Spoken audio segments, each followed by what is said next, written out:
Magandang araw po sa lahat. Andito po tayo ngayon sa Nick Daw Channel. Ano ho? Dito po tayo ngayon sa Nick Daw Channel. Ito po si Jojo Nick Daw. Ano ho? Ang paksa po natin ngayon ay tungkol ho doon sa local politics noong dekada 60 at saka dekada 70. No? Mga kasi idarang ko, inabot niyo ba yung yung ang partido noong ng Pilipinas sa mga lugar-lugar niyo? Inabot niyo ba yung Liberal Party lamang at saka Nationalista Party? Yung mga dalawang partido lang ang naglalabanan. Yun ho ay nabahagi ho ng konstitusyon, nung 1935 Constitution, na dalawa lang hong partido. At pag may tumakbo hong independent, may independyente yung tumatakbo, tapos mayroong yung independent. Pag-usapan ho natin yung politika ho dito sa bayan ng Pateros. Kasi medyo yun yung lapit sa akin eh.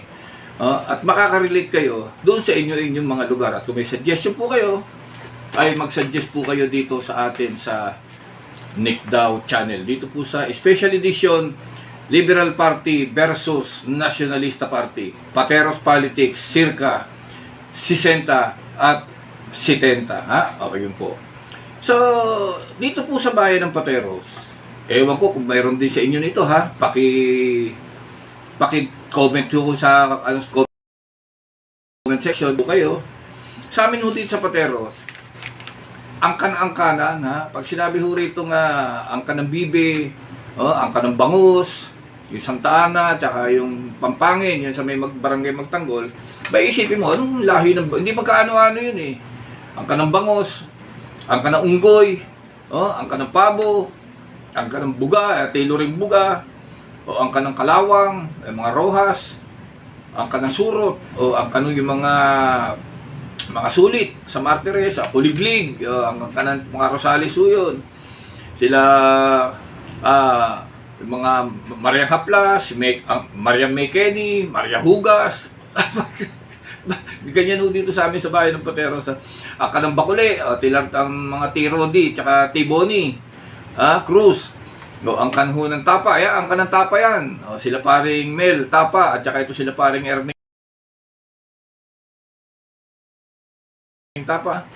Dito ho sa may bandang San Roque, at saka tatawid ng Ususan.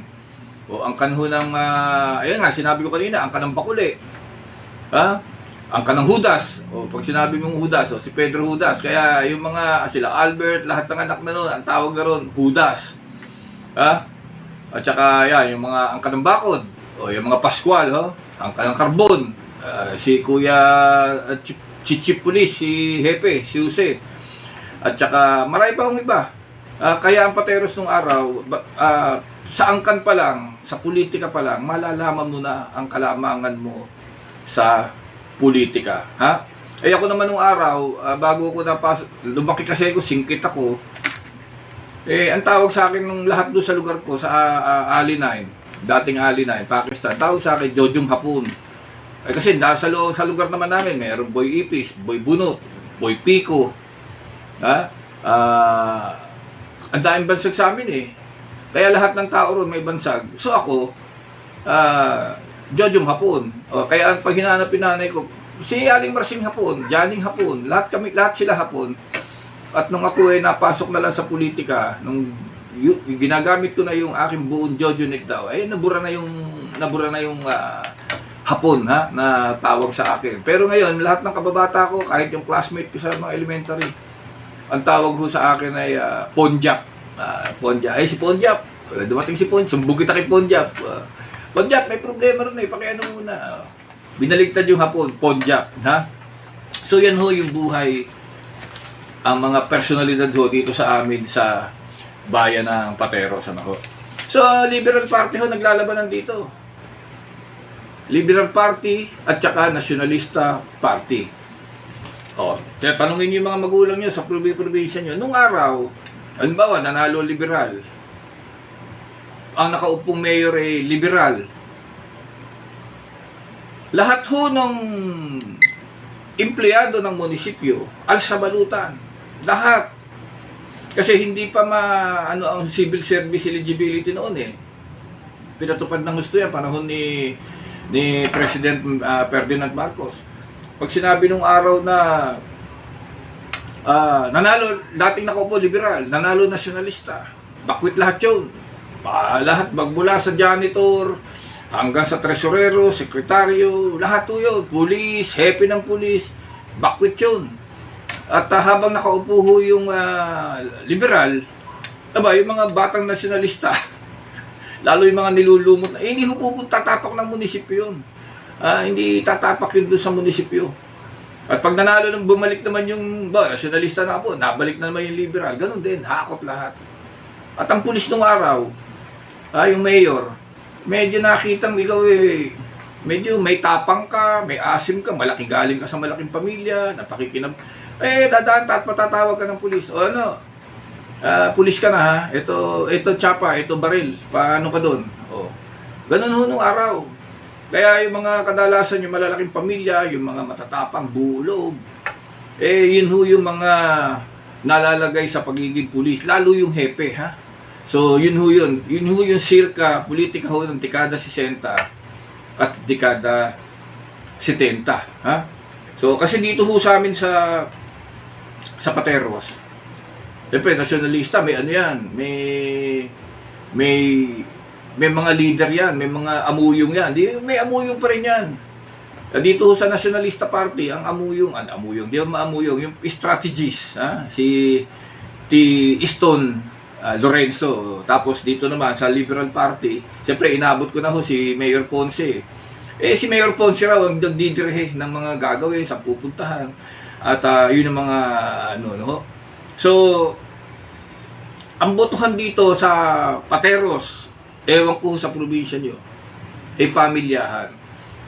Kasi ako bilang lumaki sa Pateros, kausap ko mga matatanda. Sila Kaangel Espiritu, sila Kuya Bindoy Cruz, ibang matatanda, Tipiping Barandal, Mama Popong Pyoge, Tiberting Fernandez, Tayloring Buga.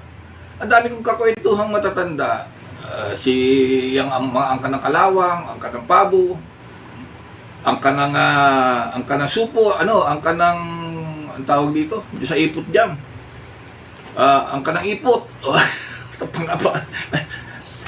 Noon daw, nakukwenta ang boto. Gaganyanin yung bahay. Ito, liberal. Ito, nasyonalista. Hindi na pinapalit yung bahay ng Ito, nasyonalista.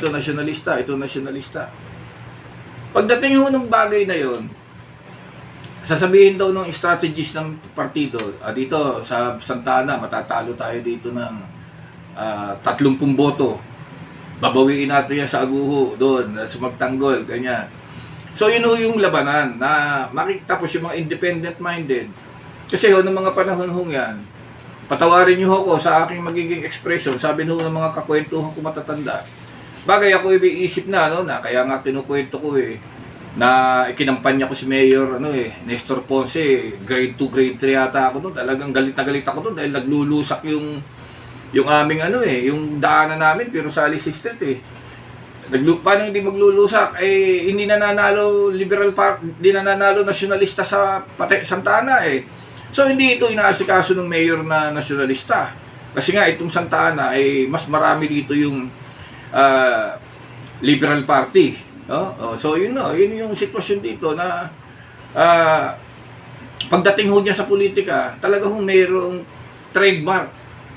Kaya nga humingi ako ng tawad. Sabi ng matatandang kakwentuhan ko, alam mo Jojo nung araw, kahit aso o pusa ay kandidato na patikit sa partido, iboboto namin kasi liberal kami, kasi nasyonalista kami. Kaya nga kinukwento ng T. Bindoy Cruz, yung mga nakakakilala sa Pateros, comment kayo kung kilala nyo pa si T. Bindoy, si Hamin Cruz. Sabi sa akin, alam mo Jojo, ang pamilya namin ay nilulumot sa na mga Liberal Party. Kasi sabihin nilulumot, yung kalululuhan Liberal Party.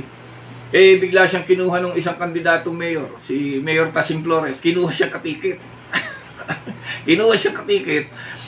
Para maging konsehal, nasyonalista siya. Liberal Party sila, napasama. Nagmamano raw siya sa mga tsuhin niya, nilalagay yung kamay sa likod. Hindi siya pinagmamano ng mga tsuhin niya, halos. So hindi rin nagkatotoo yung sabi ng mayor na parang katikit yung isang liberal, boboto yung pamilya sa liberal. Hindi na gano'n na nangyari, hindi rin gano'n. Pati si Tihamin, sabi niya, pati si Tibindoy, sabi niya, hindi rin ako binoto ng mga kamag-anak ko, sabi niya. So, yun yung istorya doon eh. Kaya, pagkakakwentuhan ko yung mga matatanda rito, tuwan-tuwa ako lalo politika kasi batang-bata ako nung araw. Mahilig ako sa kwentuhan politika eh. Tapos dumating pa yung puntos na siyempre, Liberal Party, Nationalista Party. Talagang dito ho sa amin, paglabas mo sa dating Alinay, kasi daw araw malapad pa yun eh.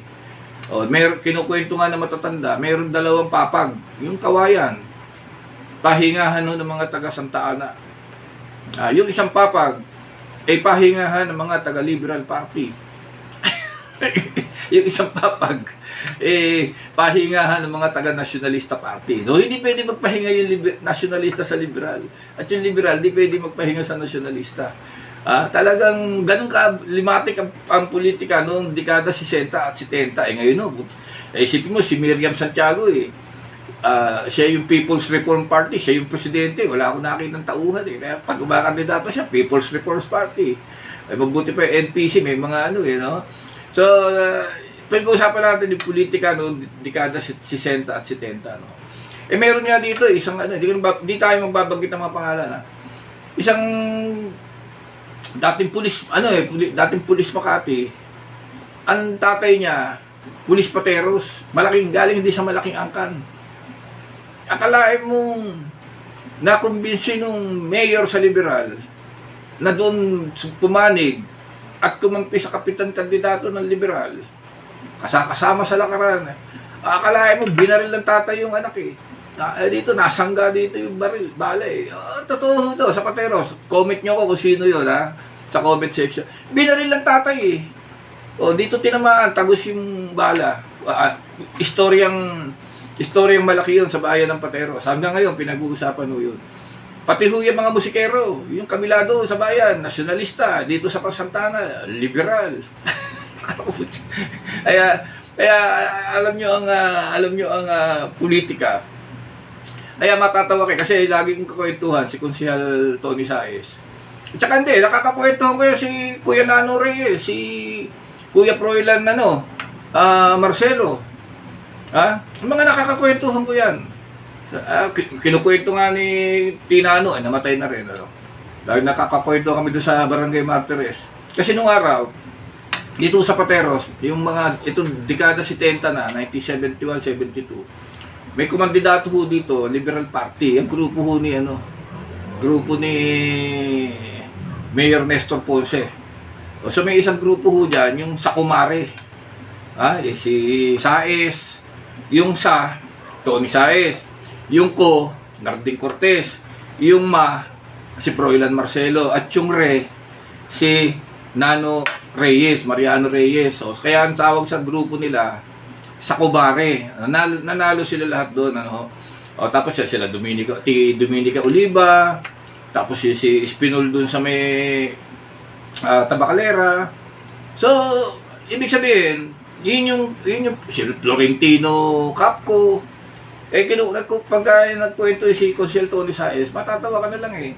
Kasi ang sweldo raw nila nung araw, tila 20 pesos per session, isang beses isang buwan. Siyempre, kasi ni 50, dami raw nanghihingi dito, ang kinikita nila, 50 pesos bawat isa, yung binibigyan sila sa wedding. Si Oliva nag-abot sa yung matanda, payata, nabot yun eh. Ang daming asawa doon, Diyos ko. Ang daming asawa doon, daming kabit Diyos. Wedding yun eh. Si Kadyo ata, hindi Kadyo Oliva eh. Bibigyan yung mga konsehal ng tigsi 50 para padulas ng mga wedding ng mga panahon na yun. Gagawin daw ni Konsehal Tony Saez, ako na magbibigay sa mga konsehal, kukunin daw niya lang. Klapin niya na. Tapos magbi-meeting daw sila sa Paris. Si Hihong Pyoge nakakwento. Pag nakakwento mo si Hihong Pyoge, wala panahon na nga po nang kukwentuhan nun eh. Doon daw sila magbi-meeting sa Paris. Kaya ang dami raw utang nun kay Ate Meli. Ate Meli Herman kasi magpinsan yun eh. Tijano Herman. Doon daw yun, puro side chit daw yun. Doon magmi-meeting yung mga konsehal. At nung araw, yung panahon Liberal Party at Nationalista, 1935 Constitution. Aba, ang presiding officer ho doon ay yung mayor, hindi ho yung vice mayor. Ngayon lang yun sa local government. Kung yung vice mayor nung araw talagang parang tau-tauhan. Oh, yung vice mayor nakaupo lang sa gilid ng mayor. Tapos inuobliga raw ng mayor yung hepe kasama sa session ng mga konsehal. Kaya tawa ko ng tawa nung pinukwento ni Parin Tony Sais di pamarsyal na pero hindi pa may liberal pa, may nationalista pa. Parang tila martial 1972 di yung mayor ito naman kwentuhan na lang. Yung mayor ata, si Mayor Nestor Ponce, kasi puro bata ito yung sa Kumari pinapipirma daw siya ng papel. Sabi daw niya, kayo na muna pumirma. Pagpipirma ako pag wala na, sabi raw kay Ticadyo. Di pumirma siya bandang huli. Yun pala, yung pinirmahan daw niya, meron silang inireklamo kay Mayor. Yung mga panahon na yon, yung mga reklamo sa Mayor, doon na sa Department of National Defense, kay Enrile. Diyos ko, pinatawag daw si Mayor Nestor. Pinukwento ni Consul Tony Sais nagse-session daw sila. Nakaupo ngayon si Kuya Nestor, di ngumingiti yun Gano'n niya, yung isang mata nun, maliit, parang nakakirat yun na gano'n Di ngumingiti yun tira lang ng tira yun ng Cypress ata, nakita ko Cypress yung sigarilyo nun Kahakaha naupo daw, session, tahimik daw lahat alam nila, pinatawag ni Enrile sa krame. Eto na. Sabi raw ng Kuya Nestor, tayo naman magkakapartido. Konting problema naman bakit kinakailangan iparating niyo pa doon kay Enrile? Dito naman pwede nating pag-usapan. Anong klase tayo magkakasama? Alam niyo ginawa raw ni Mayor Ponce, Kuya Nestor? Dinukot daw yung 2 baril. Dinukot yung 2.45. Yung isang 45, ipinatong daw sa harapan niya. At yung isang 45, ganon, ipinaikot sa gitna ng lamesa, di gumugulong yung 45. Sabi kanya, ngayon, tapusin natin to. Damputin niyo yan. Di wala raw kumikibo, sabi ni Parin Tony Sais. Kumikibo tahimik sila. Yung baril doon na 45, umiikot doon sa lamesa haba di siya, yung isang 45, dito sa harapan ni Balu, wala raw kumikibo, sabi ni Nestor, sabi ni Parin Tony, sanay sa baril to siya nga ito, guerrilla, tsaka matinik na pulis ng Maynila, Manila Police Department Tumayo raw si Consul Tony. Ay move, para Jormet, sabay alis daw niya, sunuran yung mga konsyal. Sabi raw ni Vice Mayor, ni Kuya Hihong Kyoge, sabi, saan ba ka ba? Ikaw tumayo ka niya, bigla kang binaril ni Nestor. Siya nagis ka. Alam mo naman ugali nun. Tawanan daw sila pagpunta sa Paris. Sabi, lintik kang bata ka Alam nang gagalaiti si Nestor bigla kang gumano ng style. So, yun ho yung yun ho yung Liberal Party versus Nationalista Party dito ho sa bayan ng Patero. Sa bayan nyo, kung ano naranasan yung panahon na yun, paki-comment nyo ho rito. Kasi kaya ako natalakay, ako'y natutuwa. Kasi kung nakahiga ako kagabi, naaalala ko yung mga kwentuhan namin ng matatanda na, dito Jojo, sa lugar namin dito, bibilang mo rito nationalista, puro liberal to. Doon naman sa parting Aguho, puro nationalista naman yun. Kaya magkukwentahan ng boto, alam mo na kung paano ka mananalo. Bruce ko to si ang Kuya Nestor Ponce, masama raw to, pinagsusumbungan tatalakayin natin yung maigsing-maigsi lang na anekdota na narinig ko sa kwento. Nakita ko mismo si Baluyot, si Mayor kasi Nestor Ponce, ang tawag sa kanya Baluyot. Hayaan nyo siya napapag-anuhan ko kasi yung unang bulat ko sa politika, yung unang tulong ko sa politika, panahon ni Baluyot, ni Mayor Nestor Ponce. Kaya siyempre bata ako, hindi mawala sa isip ko yung karanasan ko yun. Kaya ang pogi nun ganda lalaki Ito naman ay bukas na aklat, ha? Hindi ito chismis. O, napag-uusapan lang. At ito naman ay hindi lihim. Ito sa buong anak niyan si ano sa ibang inahin, si Congressman Nestor Ponce Jr. Kung natatandaan ho niyo yung tahimik na namamaybay sa C5 si Congressman Congressman Nestor Ponce Jr. Akalain mo to si Ibler. Yung pamangkin ni Freddy Aguilar, kung nabalita niya, biglang lumukso yung kotse dun sa may kabila nung island ang binagsakan yung harap na harap ng pagdadrive ni Congressman Nestor Ponce Jr. Nagpunta kami dun mga konsehal binurol yun sa Quezon City, sa may Araneta Avenue. Isipin mo, ibuti ka mo yung asawa katabi hindi, doon talaga sumut sa harapan ng kotse ni Congressman Nestor Ponce. Kaya sinasabi nga yung buhay ng tao At kahit anong ingat mo, yung pagtarantado yung Ibler may pagka-hyper O yun, namayapa si So balik tayo sa liberal party nationalista, no? So dito sa Pateros talagang makikita mo yung discrepancy tsaka yung anong tawag dito, na pag ang nakaupo ay liberal, ako pahihirapan ka kung mga pag nakaupo nationalista, kaya pagka nanalo yung isang partido jobless yung mga nakapwesto sa munisipyo, walang trabaho lahat, walang ang tawag dito, walang unemployed. Ako man, inabot ko nung araw mga pulis, kasi mga pulis puro taga-Pateros. Hindi may inuhuli Caracruz yung gilid na simbahan, yung Viva Theater, may Caracruzan dun dais dun nakikita ko yung malita ko kasi bumibili ko ng laruan dun kay Mang Predo yung sa likod ng Pateros Elementary School, yung sa may bandang Pitong Gatang, ayun, Mang Predo. Diyos ko, pag naalala ko yung kabataan ko rin dito na ako'y maliit na laboy-laboy ako sa bayan ng Kaya siguro yung doon ako namulat doon sa aga ng aking pakikihalubilo sa matatanda, sa politika, sa kwentuhan politika. Kaya siguro diyan din nahasa yung aking kukote sa larangan yan ng politika, mga kababayan. Kaya sa buong Pilipinas, kung meron kayong mga comment, ito naman napapakinggan, napapanood sa buong, pati nga sa Amerika, mga taga-Amerika napapanood ito ating, mag-comment kayo. Ano ang naranasan nyo sa Liberal Party at Nationalista Partido noong dekada 60 at dekada 70. At nung nag-martial 1971 Constitution, ay abolish na lahat. Inalis na lahat ng mga partido.